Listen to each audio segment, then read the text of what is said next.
क्या तुम्हारे साथ भी ऐसा हुआ है कि बस 5 मिनट के लिए फोन उठाया था और पता ही नहीं चला 2 घंटे कब निकल गए?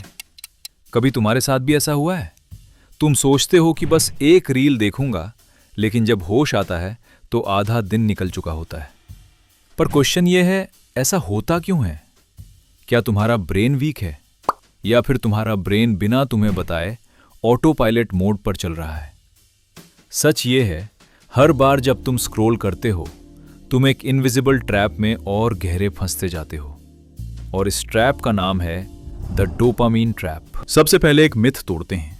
लोग कहते हैं डोपामीन एक हैप्पीनेस केमिकल है, लेकिन सच ये नहीं है। डोपामीन तुम्हें खुश नहीं करता, ये तुम्हें चेज करवाता है।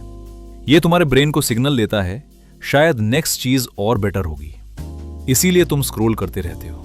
बस एक रील, एक और, फिर अचानक एक नोटिफिकेशन आती है और तुम सोचते हो बस इसके बाद फोन रख दूंगा।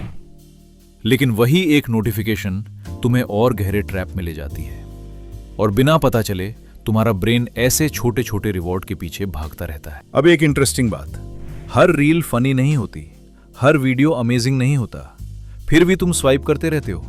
क्यों? क्योंकि तुम्हें नहीं पता होता कि नेक्स्ट स्वाइप पर क्या मिलेगा। Funny meme, motivational video, breaking news, या कुछ बोरिंग। और इसी वजह से तुम्हारा ब्रेन हर स्वाइप के बाद एक नए रिवॉर्ड की उम्मीद करता रहता है। इसी अनसर्टेनिटी को साइकोलॉजिस्ट वेरिएबल रिवॉर्ड सिस्टम कहते हैं। ये वही ट्रिक है जो कसिनोज की स्लॉट मशीन्स यूज करती हैं। हर बार रिवॉर्ड नहीं मिलता, लेकिन जब मिलता है ब्रेन और ज्यादा रिवॉर्ड एक्सपेक्ट करने लगता है। और सोशल मीडिया ने इसी सिस्टम को तुम्हारी पॉकेट में डाल दिया।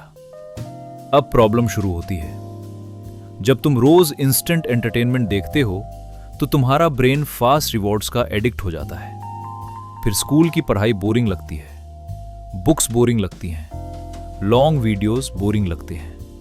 प्रॉब्लम उन चीजों में नहीं होती, प्रॉब्लम यह होती है कि तुम्हारा ब्रेन हर 10 सेकंड में नया एक्साइटमेंट एक्सपेक्ट कर रहा होता है, और रियल लाइफ इतनी फास्ट नहीं चलती। गुड न्यूज ये है, तुम्हारा ब्रेन रिपेयर हो सकता है। आज से सिर्फ 3 चेंजेस करो। पहला, सुबह उठते ही कम से कम 30 मिनट फोन मत यूज करो। दूसरा, पढ़ते वक्त फोन को दूसरे रूम में रखो।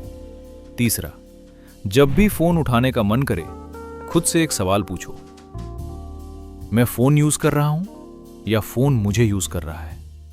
अगर तुम रोज ये एक क्वेश्चन पूछोगे तो धीरे धीरे तुम्हारा कंट्रोल वापस आना शुरू हो जाएगा।